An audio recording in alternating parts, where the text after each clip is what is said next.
భారత రాజ్యాంగ నిర్మాత డాక్టర్ బాబాసాహెబ్ అంబేద్కర్ పై పార్లమెంట్లో విద్వేష అనుచిత వ్యాఖ్యలు చేసి అవమానించిన కేంద్ర హోంమంత్రి అమిత్ షా తక్షణమే రాజీనామా చేసి ప్రజలకు క్షమాపణ చెప్పాలని సిపిఎం తూర్పుగోదావరి జిల్లా కార్యదర్శి టి అరుణ్ డిమాండ్ చేశారు. పార్లమెంట్లో అంబేద్కర్పై అమిత్ షా అనుచిత వ్యాఖ్యలను ఖండిస్తూ ఒక ప్రకటన విడుదల చేశారు. భారత పార్లమెంట్ వ్యవస్థకు, ప్రజాస్వామ్యానికి మూల స్తంభమైన డాక్టర్ అంబేద్కర్ అంటే బీజేపీ, ఆర్ఎస్ఎస్ శక్తులకు ఎంత ద్వేషముందో షా వ్యాఖ్యలు అద్దం పడుతుందని, ఈ శక్తులకు రాజ్యాంగం అన్నా అంబేద్కర్ అన్నా ద్వేషమని, రాజ్యాంగం బదులు మనుస్మృతి పాలన కోసం రాజ్యాంగాన్ని తూట్లు పొడుస్తున్నారని విమర్శించారు. దేవుల్ని నామం స్మరించుకోవడం వలన ఎవరికేం జరిగిందో తెలియదు కానీ అంబేద్కర్ వల్ల మోడీ షాలు పార్లమెంట్లో మాట్లాడగలుగుతున్నారని అన్నారు. కోట్లాది నిమ్న జాతుల ప్రజల ఆత్మగౌరవానికి అంబేద్కర్ ప్రతిబింబమని, అంబేద్కర్ను అవమానించిన షా తగిన మూల్యం చెల్లించక తప్పదని అరుణ్ విమర్శించారు. ఈ సమావేశంలో జువ్వల రాంబాబు, బి పవన్, ఎస్ఎస్ మూర్తి, సిపిఎం రాజమహేంద్రవరం నగర కార్యదర్శి కర్రి రామకృష్ణం, వి రాంబాబు తదితరులు పాల్గొన్నారు. భారత రాజ్యాంగం పట్ల ఇవాళ భారత రాజ్యాంగ నిర్మాత డాక్టర్ బాబాసాహెబ్ అంబేద్కర్ పట్ల కేంద్ర హోంశాఖ మంత్రి పార్లమెంటు సాక్షిగా అవమానకరంగా మాట్లాడడాన్ని సిపిఎం తూర్పుగోదావరి జిల్లా కమిటీ తీవ్రంగా ఖండిస్తా ఉన్నాం.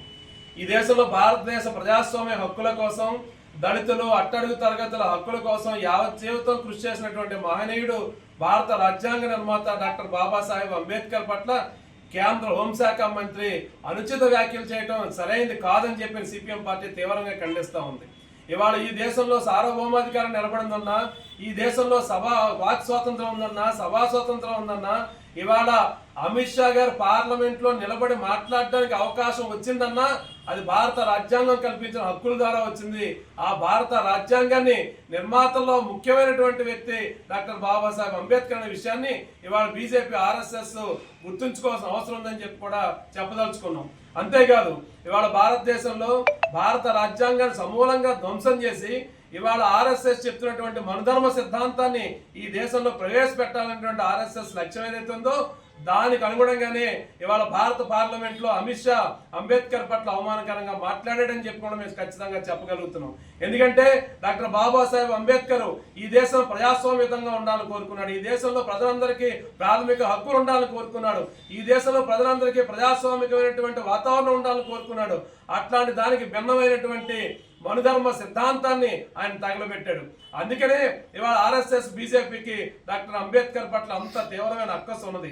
ఆ అక్కసు మొత్తాన్ని ఇవాళ భారత పార్లమెంట్లో కేంద్ర హోంశాఖ మంత్రి అమిత్ షా వెళ్ళగెక్కాడు.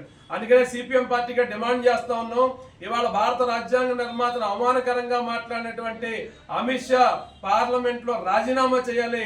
ఇవాళ బేషరతుగా భారత ప్రజానీకాలందరికీ క్షమాపణ చెప్పాలని చెప్పి డిమాండ్ చేస్తా ఉన్నాం.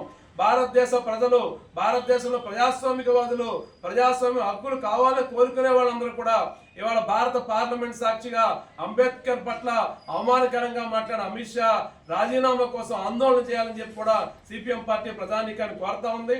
ఇవాళ భారత పార్లమెంట్ ని మరింత సమున్నతంగా నిలబెట్టేదానికోసం అమిత్ షా రాజీనామా చేస్తేనే ఇవాళ భారత రాజ్యాంగం పట్ల గౌరవం ఉందని చెప్పి అర్థమవుతుంది. ఆ రకంగా అమిత్ షా రాజీనామా చేయాలని చెప్పి సిపిఎం పార్టీ డిమాండ్ చేస్తా ఉంది.